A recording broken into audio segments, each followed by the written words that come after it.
I am here to try to figure it out. We came up with this. I came up with this. I'm not going to give you too much credit. Like I said, we're going to go through the good, the bad, and the ugly. We'll get to the ugly when we get there.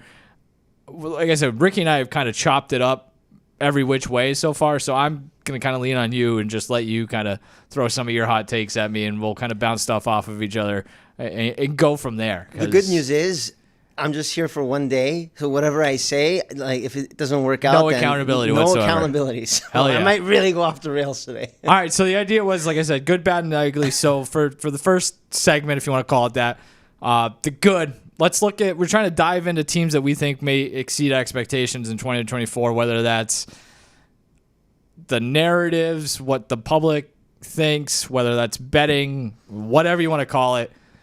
I posed this to you. You gave me 3 teams. Let's run them down one by one. Who's one team that you think is going to exceed expectations in 2024? The first one I want to get started on is I think it's going to be my adopted team this year. Oh, my goodness. You know how every year I pick a team to root for? I'm going to pick the Denver Broncos. Who do you root for now? So you're rooting for the Broncos. This year I'm rooting for the Denver Broncos. What if the Cowboys are good? I'll root for the Cowboys. What if the Rams are good? The Rams are I'm from Los Angeles, so the Rams will always be there. And the Cowboys, LA didn't have a team. So I cheered for the Cowboys growing up. Those 2 teams will always have near and dear space in my heart. But this year, I love the Denver Broncos. Their schedule is very forgiving. A lot of people, if I ask you off the top right now, don't look, how many wins did the Denver Broncos have last year? 7. They had 8 wins. Okay. Everyone I asked, they say something lower. They say even lower, like 4 or 5 wins, because everyone remembers the Broncos and how poorly they started and how disastrous it was.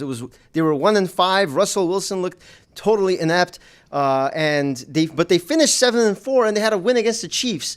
So I think their offense, especially with Sean Payton, offensive mind, kind of clicked together towards the end of the season. And now they have Bo Nix as their starter, and I'm kind of banking on Bo Nix to be a good quarterback. Whatever I'm saying right now is all contingent on Nix kind of exceeding expectations and being a solid quarterback. We've seen that in the preseason so far, so there's some precedent in that. But I'm looking at their schedule and their season total, which is, it started off at 4.5, and it's since then been pushed to 5.5. So looking at their schedule, which they have a bunch of winnable games, Seattle, Pittsburgh, Tampa, Vegas twice, Carolina, New Orleans, they're basically playing the NFC South, and they get the Raiders twice. Mm-hmm. So that's a bunch of potential W's. You run into a couple of wins against some good teams like they did last year against the Chiefs, and they can easily surpass that 5.5 total. Easily, yeah. Not easily, but I think they will. I think they can get 8 wins again. They won 8 wins 8 times last year with garbage quarterback play, and if they get some competent quarterback play. Why is the number lower then? I think it's because of the. Why is it so much lower? Because like Russell Wilson sucks. So like, I don't know if Bo Nix. I don't know anything about Bo Nix relative to the NFL game. Sure, right. But like, is it that much of a downgrade? I guess probably on the whole. But is it a 3-win downgrade? I don't know. That's where I agree. I'm picking up what you're putting down here on this. I think because I don't think that division.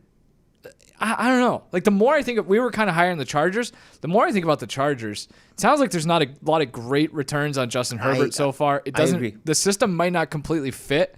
I think with the Chargers, you're hoping is like Harbaugh raises the floor compared to the coaches that they've had since they drafted Herbert. But that's no slam dunk. So that division is more gettable than maybe it's been in the past. The Chiefs, I think, I would feel better about the Chiefs winning the Super Bowl almost than I do them winning the division, because it's just get to December or January, and then the Raiders suck. So yeah, I think you're I think you might be 1 for 1 here so far. I'm not saying they're going to make the playoffs. I'm not saying they're going to win the division, win the Super Bowl. I just think they can win 7 games. That's all I'm saying. The question was, who are you higher on than the numbers are saying? And I answered it. This is a good start. They are 3 years of rust. Shake it off just like that. They are 20-1 to win the division. To make the playoffs, they are plus 540. But you said like the 5.5. It's juiced to the over. I think it's like minus 140. Yeah, but I would be happy to go alter the bet to 6.5 if you can on whatever app you're using and get some plus money, if possible.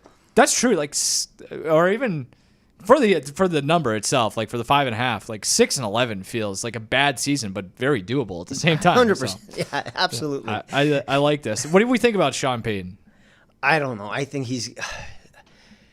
That's a good. What do you think about Sean Payton? I asked you to not have to answer. Obviously, in this modern NFL, you want an offensive coach, and he's an offensive coach with a Super Bowl ring. How offensive though is he? That's, I guess, my question. He's a weird one, right? Like, and there have been guys like him who've had success. I think he's like, in more ways than one, diet Andy Reid, right? Like, yeah, a guy who was at one point an offensive whiz, but now everybody's kind of caught up and the game has evolved to a certain place. I think Reid's done a really good job to evolve.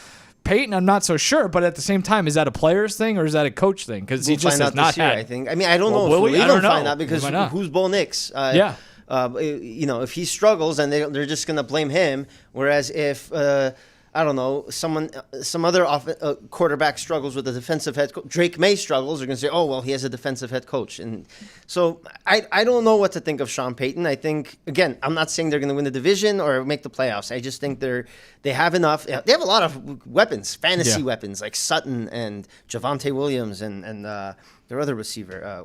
Why am I forgetting his name right now? Rod Smith. No, Mims. McCaffrey. Mims. Oh, okay. He returns kicks sometimes, but he's going to have a bigger role now, especially that they got rid of Tim Patrick a couple days ago. Sure. And the Lions. Everyone already knows. Yep. Tim Patrick up. This is Tim Patrick politics. All right, I like that. Give me another one. I like the Jaguars to exceed expectations this year. Like again, they were 8-3 last year, and then they collapsed. Oh, I thought you were going to say they're 8-3 for the season. I was like, oh, okay. Okay, yeah. They collapsed. Gotcha. Yep. 8-3. They were first place, and then their season just, someone took the rug under them, and they fell flat on their face, and they missed the play. They finished third place. But I think this helps them with finishing third place because they get a little bit easier schedule. It plays all the third place teams from the other divisions, and you're also playing the AFC South schedule. So I think they're over under. I want to say, I wrote it down in my very unorganized notes. 8.5. 8.5. I think they can get 9 wins. I think they can win the division. I think people are way too high on the Texans. I think this is a very good example of a situation where we can get a sophomore slump with Stroud and Jordan Love, which we'll get to later on. But and Trevor Lawrence kind of experienced that too. He had a great year, made the playoffs, took a step back last year. But I think he's older now, mid-20s, maybe even late 20s. And I think you were talking about their off-camera. I love the idea that 1 year. I guess at some point, yes, you do go from your mid to your late 20s, and it only takes 1 year.